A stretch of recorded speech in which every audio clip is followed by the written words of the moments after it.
opportunity began to look different to me. After college, I was excited to land my first big girl job, and I gotta tell you, I remember private moments questioning, is this what I really worked so hard to get to? And one example is ripping open our Christmas bonus at work, and it was a $25 gift card. Now, I was getting the Applause magazine every single month and seeing all these independent business owners earning pink Cadillacs and diamonds and trips, and I could not even buy a turkey for Christmas dinner with my gift card.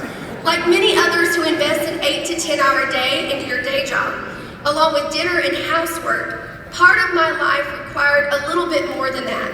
You see, I was born with cystic fibrosis. It's a respiratory genetic disease. And when I was born, the life expectancy was about grade school. Thanks to our efforts and our grassroots fundraising and drug development, the life expectancy today is about 41. But in addition to my daily regimen, treatments started very early in the morning. People with cystic fibrosis endure 2 to 3 hours of respiratory treatments a day. So mine started very early before dawn, and then after work, I would fall into bed exhausted to finish my last treatment for tonight. My body seemed not to be able to keep up with that pace, and I kept arguing with God. I can do this.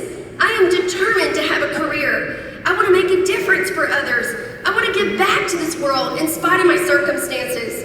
Weeks and months passed with that pace, and my body grew more fatigued, and my arguing became more like emotional pleas during my quiet time. I want a career. I want to make a difference. Please don't take this from me. I want to contribute to others. Please work with me and make me stronger. After 28 challenging days in the hospital trying to recover my lung function, I began to listen. That safe job put me on extended sick leave where I received a very small portion of my pay. He had my attention. And the words I heard were, you're going to contribute to others. You're going to have a career. You're going to make a difference.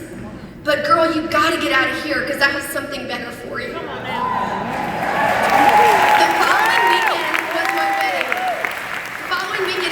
Dismissal from the hospital was my wedding day to my man, and my Mary Kay recruiter offered to come and help and do my makeup for the wedding. She covered dark circles, added life to my sullen pale face.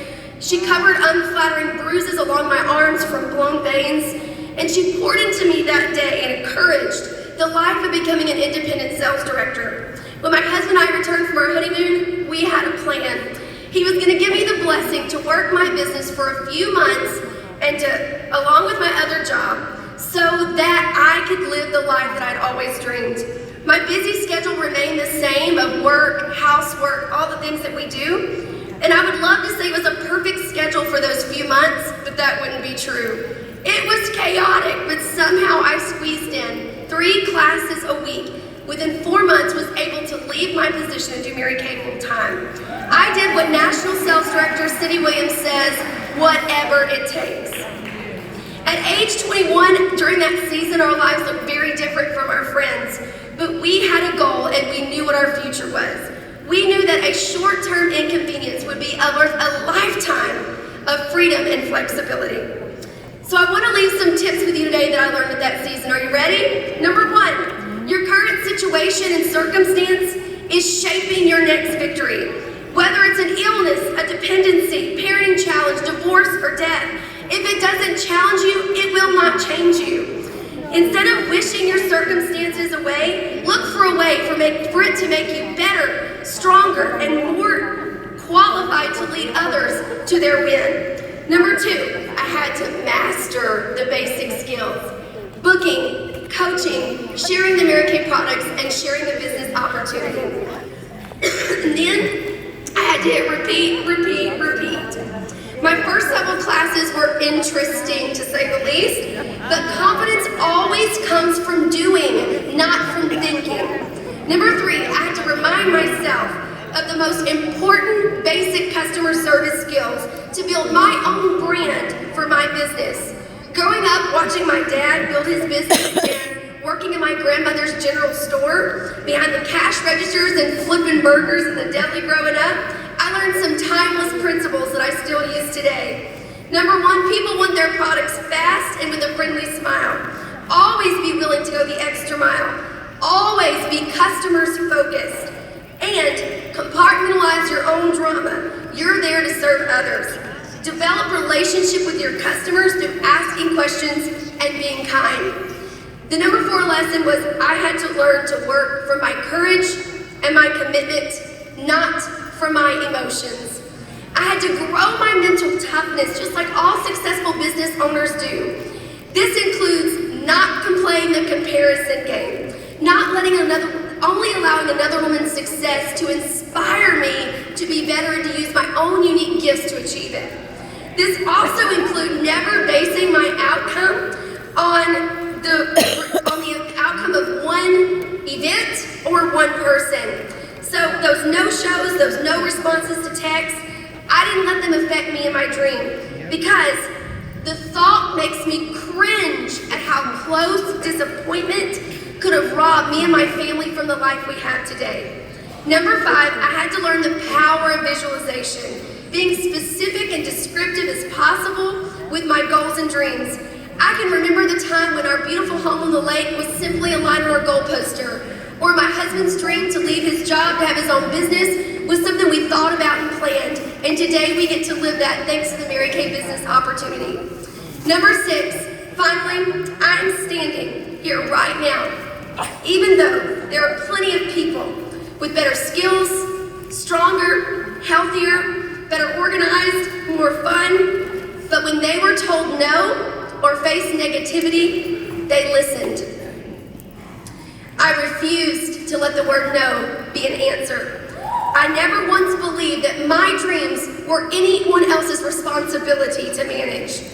Maybe it's a voice of authority, someone that with their own insecurities has been negative. Maybe it's your own negative self-talk that's affecting you.